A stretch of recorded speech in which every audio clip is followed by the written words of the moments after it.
दोस्तों हम बात कर रहे हैं आपके 807 नंबर सब्जेक्ट कोड की। इसमें आंसर की देखेंगे हम ए सेट की भी, बी सेट की भी, सी सेट की भी और डी सेट की भी। आपका जो भी आंसर की मिलाना है आप सभी के सेट्स के एक साथ मिला सकते हैं। आपका योगा एजुकेशन 25 मार्क्स का था, इसका 40% आपको पास होने के लिए चाहिए। ठीक है, पास होने के लिए आपको 40% चाहिए। 40% जो होता है वो आपका होता है 10 नंबर। 10 नंबर आपको चाहिए इस सब्जेक्ट में पास होने के लिए। अब चलिए देखते हैं पहले क्वेश्चन से। देखिए यहाँ पर जो पहला क्वेश्चन है, सूर्य नमस्कार का संबंध है, करवाया हुआ क्वेश्चन है। सूर्य नमस्कार का संबंध जो है हठ योग से है, तो सी ऑप्शन जो है आपका करेक्ट हो जाता है। महर्षि पतंजलि के अनुसार यम क्या है? तो यम में मैंने बताया था आपको बहुत सारी चीजें आती हैं यम में। ये 8 अंगों में से पहला आता है, पहला अंग है यम। और इसमें जो आता है अहिंसा, सत्य, असत्य, ब्रह्मचर्य और अपिग्रह। तो आपने कौन सा किया? इसमें शौच नहीं आता है, संतोष नहीं आता है, स्वाध्याय नहीं आता है, ब्रह्मचर्य आता है। तो ए ऑप्शन जो है करेक्ट हो जाता है इसका। इसके बाद जो नेक्स्ट क्वेश्चन है उसकी बात करते हैं। यहाँ पूछा गया है, प्रसिद्ध पुस्तक गीता में अध्याय है, करवाया हुआ क्वेश्चन है। इसमें 18 अध्याय हैं, सी ऑप्शन करेक्ट हो जाता है। नेक्स्ट जो क्वेश्चन इसमें पूछा गया है, शरीर की कोशिकाओं के बीच पोषण तत्वों का आतायात करता है, यानी कि कौन जो है पोषक तत्वों को ले जाता लाता है? तो वो है आपका परिसंचरण तंत्र। ठीक है, जिसमें रक्त संचार आपका होता है। ठीक है ना, तो डी बी ऑप्शन सही है इसका। नेक्स्ट जो क्वेश्चन है, तीसरी आंख कहलाती है।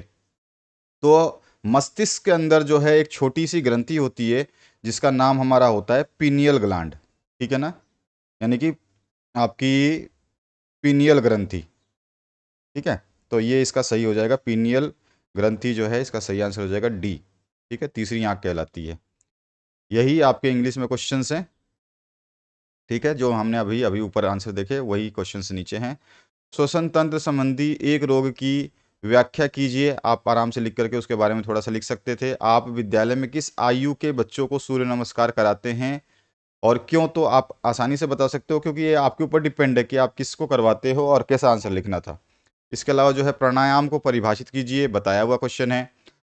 आपके ध्यान करते समय कौन कौन सी बाधाएं आती हैं लिखिए, आप आसानी से कर सकते थे। महर्षि घेरंड के द्वारा प्रतिपादित ध्यान के प्रकारों पर विस्तृत टिप्पणी लिखिए। ये क्वेश्चन थोड़ा अलग आया है। योग तत्वों के साधक तत्वों को विस्तृत रूप में लिखिए, ये कर सकते थे। योग के तत्वों को साधक तत्वों के रूप में लिख सकते थे, क्वेश्चन करवाया हुआ है। श्वसन तंत्र पर योग का प्रभाव लिखिए, ये भी क्वेश्चन करवाया हुआ है। अंतःस्रावी ग्रंथियों पर योग का प्रभाव लिखिए, ये भी क्वेश्चन करवाया हुआ है। महर्षि पतंजलि के अष्टांग योग की व्याख्या कीजिए, करवाया हुआ है। यम, नियम, प्रत्याहार सब कुछ आपको कराया है ना, यम नियम। इसके बाद है योग के क्षेत्र में कैवल्य धाम लोनावाला के योगदान पर विवरण लिखिए। तो इस तरह का बहुत सिंपल सा क्वेश्चन आया था, पेपर आया था। अगर आपने सारे कर दिए होंगे मेरे हिसाब से, देखो 8वां क्वेश्चन आपको करवाया हुआ है। इस तरह सारे क्वेश्चंस करवाए हो, बड़े क्वेश्चन सारे करवाए, छोटे क्वेश्चंस भी करवाए। अगर आपने सही सही ढंग से वीडियोस को देखा होगा, पढ़ा होगा, तो आपने किया होगा। अगर आपने केवल टाइम पास करने के लिए देखा है तो आपका टाइम पास अच्छा नहीं हुआ होगा, मुझे विश्वास है। तो अगर जब भी आप वीडियो देखते हैं तो ढंग से पढ़ें, उनमें से जो क्वेश्चंस दिया जा रहा है तो उनको ढंग से पढ़ें। आशा करता हूँ कि इस वीडियो से आपने अपने क्वेश्चंस के आंसर मिला लिए होंगे। Thank you very much, have a good day.